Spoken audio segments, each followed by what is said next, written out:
Welcome to the Level 1 Watercraft Inspection Training.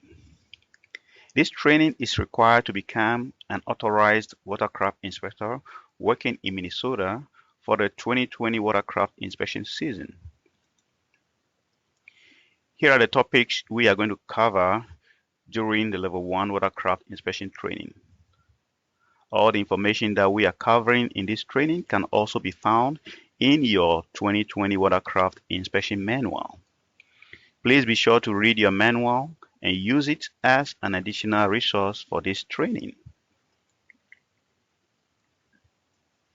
Here is the overview of Lesson 1. This lesson will cover 1. Introduction to aquatic invasive species, and then 2. Watercraft Inspection Authority. This video is approximately 12 minutes.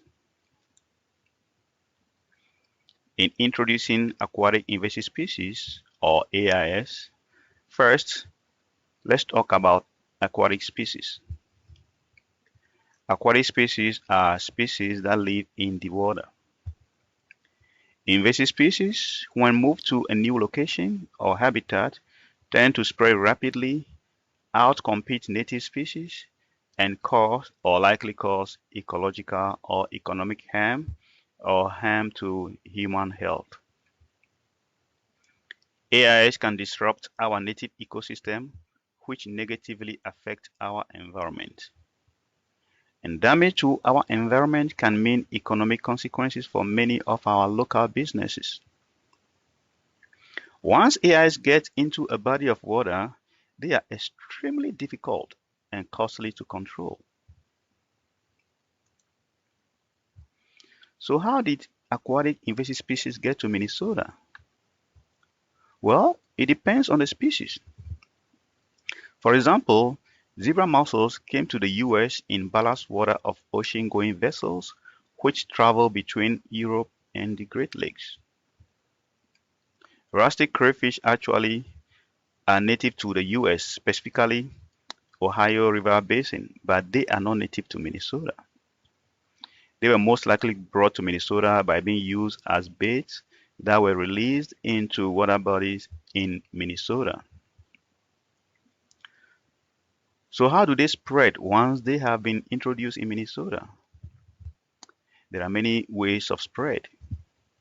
AIS can be spread by moving water-related equipment such as boats, personal watercraft, boat lifts, docks, and others from one water body to another.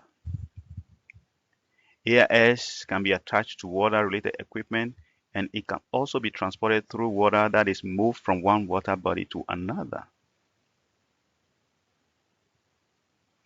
One question or comment you may hear when you are working at the asset is, well, I think it's the birds and wildlife that are responsible for the spread of this stuff.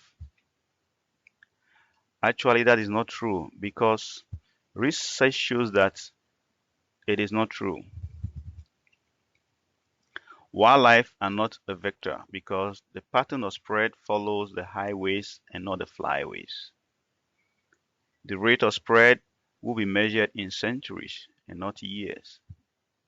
Also, most new infestations are found in areas with high human activity. Also, studies in Wisconsin have shown that birds do not spread or transport zebra mussel, and wild lakes without public access were not infested with zebra mussel or invasive species. Another comment you may hear when you are working at the access is, what is the point of this at all? All our lakes are already infested. Again, that is not the case. Most of our lakes and rivers are not currently listed on the infested water list. That is the list the DNR keeps that identifies Minnesota lakes and rivers infested with certain AIS. In a little bit, we are going to talk more about this list and how to use it to identify any AIs found in waters where you work. But for now, let's look at the percentage of the water bodies that are infested in Minnesota. This chart on the slide shows that less than 7% of the water bodies in Minnesota are infested with AIS. But the good news is that 93% are not identified as infested. So we have that responsibility to make sure that the 93% of the water bodies are not infested with AIS. Here's a little history about the Watercraft inspection program in Minnesota. The Watercraft inspection program was created in 1992 in response to legislation proposed by the DNR, Minnesota Lake Association, and angling groups. The three primary goals of the program are: 1. To prevent the introduction of new invasive species into Minnesota. 2. To prevent the spread of invasive species within Minnesota. And then 3. To reduce the impact caused by invasive species to Minnesota's ecology, society, and economy. This is done through education, watercraft inspections, and watercraft decontaminations at the public water accesses. This law was further strengthened in 2011, which gives inspectors, along with conservation officers and peace officers, the authority to visually and tactily inspect watercraft and water-related equipment. This inspection can include the removal, drainage, decontamination, or treatment of water-related equipment to prevent the transportation of AIs. A Level 1 inspector is someone who is authorized by the DNR Commissioner to conduct authorized watercraft inspections at the DNR public access, and inspectors can also be conservation officers or licensed peace officers. You will inspect every watercraft that comes to and out of the water access. Even if you have already inspected that same watercraft that day, you will inspect them again. Next, we are going to talk about what it means to become an authorized watercraft inspector. An authorized watercraft inspector must take annual training and pass exam before they are authorized to work at the public access. When you work as an authorized watercraft inspector, you have some limited authority that come with your job. You have the authority to visually and tactily inspect all water-related equipment that enter and exit the water access. Compliance is required when an authorized inspector is present. That means that watercraft users are required to stop for an inspection when you are working. The watercraft user must submit to the inspection, but please note that they are not required to talk to you or answer the questions you may ask during the inspection or the data collection process. The other authority you have is to deny launch and or require decontamination when watercraft users are not in compliance. Please note that there are others that may work at the public access that are not authorized inspectors. For instance, volunteers and ambassadors may also work at the DNR access to provide education, but they are not authorized inspectors, and watercraft users are not required to submit to an inspection by volunteers. All the protocols and procedures you are taught during this training must be followed at all times when working. Your authority can be removed at any time if necessary. Next, we are going to talk about who you'll be inspecting at the water access.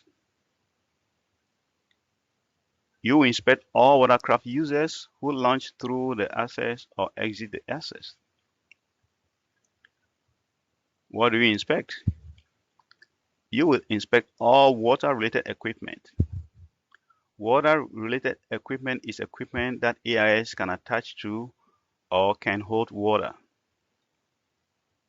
which is exempt from watercraft inspection.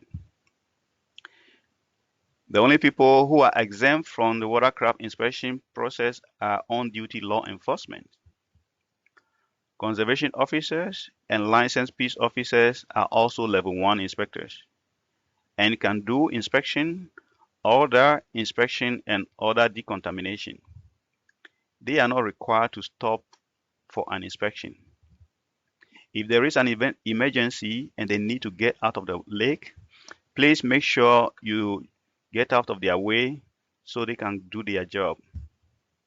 Most other times, if you ask if they would like an inspection, they will have you look over their boat quickly. Now let's talk about lake service providers. Lake service providers, or LSPs, are businesses that are hired to install or remove water-related equipment from waters of the state.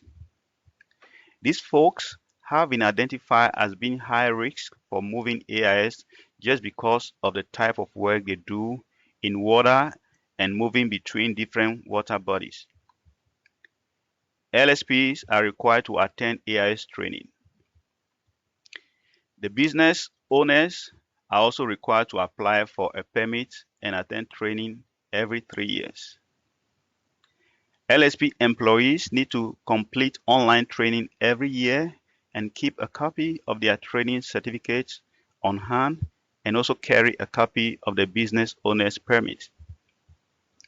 Each vehicle out doing work must display the LSP sticker in the lower corner of the driver's side windshield.